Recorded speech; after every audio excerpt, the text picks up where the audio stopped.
ఇంటింటి రామాయణం సీరియల్లో శ్రీకరు పల్లవిని పెళ్లి చేసుకోబోతుంటే శ్రీకరు ప్రేమించిన శ్రేయ అక్కడికి వచ్చి తను ప్రేమించిన శ్రీకరు మరొక అమ్మాయిని పెళ్లి చేసుకోవడం ఇష్టం లేక సూసైడ్ అటెంప్ట్ చేసుకుంటుంది. ఇక శ్రీకరు శ్రేయని తీసుకుని హాస్పిటల్కి వెళ్ళిపోతాడు.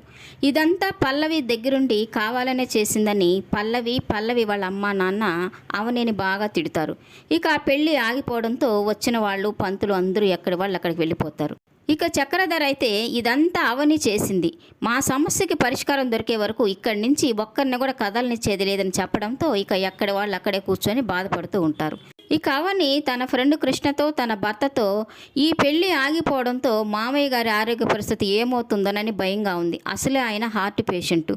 ఈ కుటుంబాలు రెండు కలుస్తాయని ఈ పెళ్లి జరుగుతుందని ఆయన ఎంతో సంతోషంగా ఉన్నారు. ఇప్పుడు ఈ రెండు కుటుంబాలు విడిపోయి శత్రువులుగా మారతారేమోనని భయంగా ఉందని ఏడుస్తూ చెప్తున్న అవని మాటల్ని మేడ మీద నుంచి కమల వింటాడు. ఇక వాళ్ళ నాన్న ఈ రెండు కుటుంబాలు కలవాలని ఎంతగా కోరుకుంటున్నాడో తనకి గుర్తొచ్చి ఇక తను ఒక నిర్ణయానికి వచ్చి నేరుగా కళ్యాణ మండపానికి వెళ్తాడు.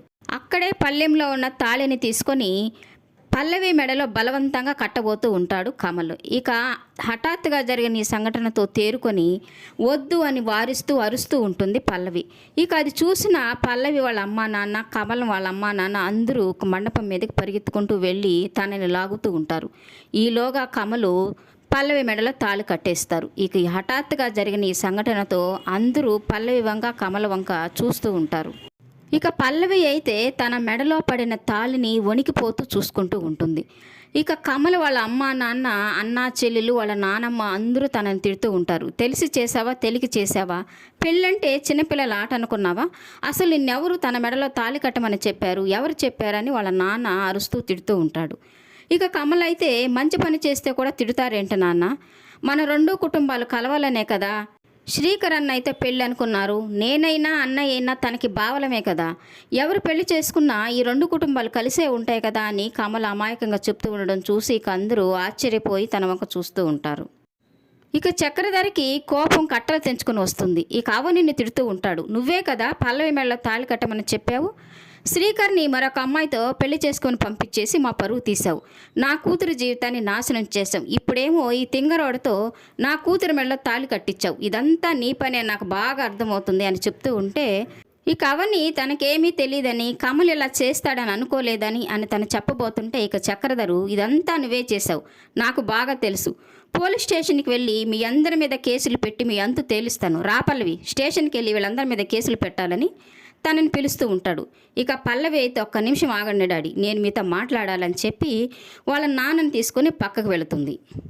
ఇక హాస్పిటల్లో శ్రేయాకి ఏ ప్రమాదం లేదని డిశ్చార్జ్ చేసి ఇంటికి తీసుకెళ్ళొచ్చని డాక్టర్ చెప్తూ ఉంటారు. ఇక శ్రీకరు శ్రేయ వాళ్ళ నాన్న ఫోన్ అడిగి తీసుకొని ప్రణవికి ఫోన్ చేసి అక్కడ పరిస్థితి ఎలా ఉంది అని తనని అడుగుతూ ఉంటాడు.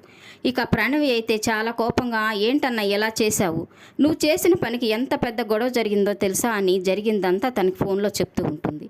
ఇక నేను వచ్చి అందరినీ క్షమాపణ అడుగుతాను అని తను చెప్తూ ఉంటే ఇంత జరిగిన తర్వాత నువ్వు క్షమాపణ చెప్తే ఎంత, చెప్పకపోతే ఎంత అని చెప్పి ఇక తన ఫోన్ పెట్టేస్తుంది.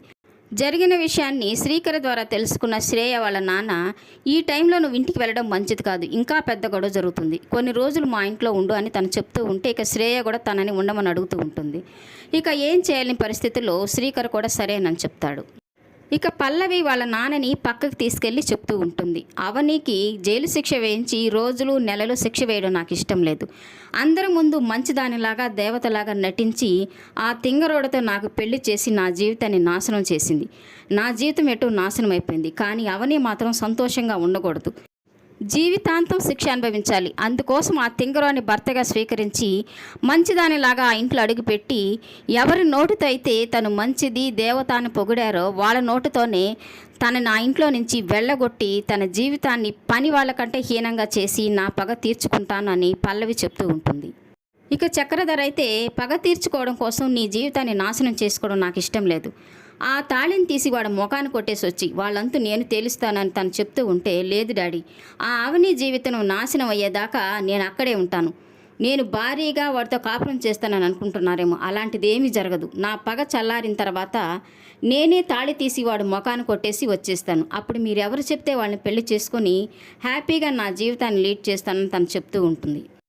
కమల వాళ్ళ నాన్న కమల్ని తిడుతూ ఉంటాడు. ఇన్ని రోజులు తింగర వేషాలు వేస్తే చూస్తూ ఊరుకున్నాం, తెలిసి చేసావా తెలియక చేసావా, పల్లవి మెడలో తాళి కట్టి తన జీవితాన్ని నాశనం చేసావని చెప్పి కోపంగా కమల్ని కొడుతూ ఉంటాడు. ఇక అంతలో అక్కడికి వచ్చిన పల్లవి నా భర్తని కొట్టడానికి మీకేం హక్కు ఉంది అని అరుస్తూ ఉంటుంది. ఇక అందరూ ఆశ్చర్యపోయి చూస్తూ ఉంటే తెలిసి చేసినా తెలియక చేసినా తాళే కదా మావయ్య, కమల్ బావ నా మెడలో తాళి కట్టి మన రెండు కుటుంబాలను విడిపోకుండా చేశాడు, అలాగే మనందరి మధ్య ఉన్న ప్రేమానుబంధాలని దూరం కాకుండా చేశాడు, అంతకంటే మనకేం కావాలి మావయ్య అని చెప్తూ ఉంటే ఇక పల్లవి వాళ్ళమ్మ రాజేశ్వరి పార్వతి చాలా సంతోషంగా చిన్నదానమైన మంచి నిర్ణయం తీసుకున్నామని చెప్తూ ఉంటారు. ఇక పల్లవి అవనీతో చెప్తూ ఉంటుంది, చిన్నదాన్ని ఏదో కోపంలో తెలియక మాట్లాడాను, నన్ను క్షమించక్క అని తను చెప్తూ ఉంటే లేదు పల్లవి, చిన్నదానమైన చాలా గొప్పగా ఆలోచించావని అవని చెప్తుంటే ఇక సంతోషంగా పార్వతి పల్లవిని దగ్గరికి తీసుకుంటుంది. ఇక కళ్యాణ మండపం నుంచి అందరూ ఇంటికి వెళ్ళి పల్లవికి కమలకి హారతిచ్చి ఇంట్లోకి ఆహ్వానిస్తారు. పెళ్ళిళ్ళు స్వర్గంలో జరుగుతాయంట, అందుకే నా మనోడు కమలు పల్లవి మెడలో తాళి కట్టాడని చాలా సంతోషంగా చెప్తూ ఉంటుంది కమల వాళ్ళ నానమ్మ. ఇక పల్లవి మనసులో అనుకుంటూ ఉంటుంది, నేను శ్రీకర్ బావని పెళ్లి చేసుకోవాలనుకుంటే ఈ తింగరోడు నా మెడలో తాళి కట్టి నా జీవితాన్ని నాశనం చేశాడు, నేను ఈ తాళితో ఇంట్లో అడుగుపెట్టి అవని జీవితాన్ని నాశనం చేస్తానని మనసులో అనుకుంటూ ఉంటుంది. ఇక మరుసటి రోజు అవని తన భర్తతో చెప్తూ ఉంటుంది, పెళ్ళికైతే పల్లవి ఒప్పుకుంది కానీ తనతో జీవితం పంచుకోవడానికి ఇష్టంగా లేనట్టుంది అని తను చెప్తూ ఉంటే ఇక వాళ్ళ అత్తయ్య అయితే లేనిపోని ఊహించుకోవద్దని తను చెప్తూ ఉంటుంది.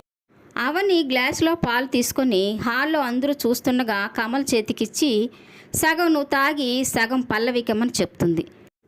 ఆ పాల గ్లాసుని కమలు నోటి దగ్గర పెట్టుకొని చిన్నపిల్లల్లాగా తాగుతూ పైన పోసుకుంటూ ఉంటాడు.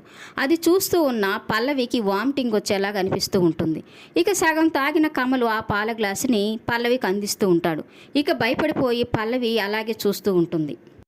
పగ ప్రతీకారాలతో ఆ ఇంట్లో అడుగుపెట్టిన పల్లవి అమాయకుడైన కమల్ని ఎన్ని ముప్పతిప్పలు పెడుతుందో అవనిని ఆ ఇంట్లో నుంచి తరిమి కొట్టడానికి తను ఎన్ని ఎత్తుగడలు ఎన్ని ప్లాన్లు వేస్తుందనేది జరగబోయే ఎపిసోడ్లో తెలుసుకుందాం. ఈ వీడియో నచ్చినట్లయితే లైక్ చేయండి, సబ్స్క్రైబ్ చేయండి. ఈ సీరియల్పై మీ అభిప్రాయాన్ని కామెంట్ సెక్షన్లో మెన్షన్ చేయండి. Thank you for watching.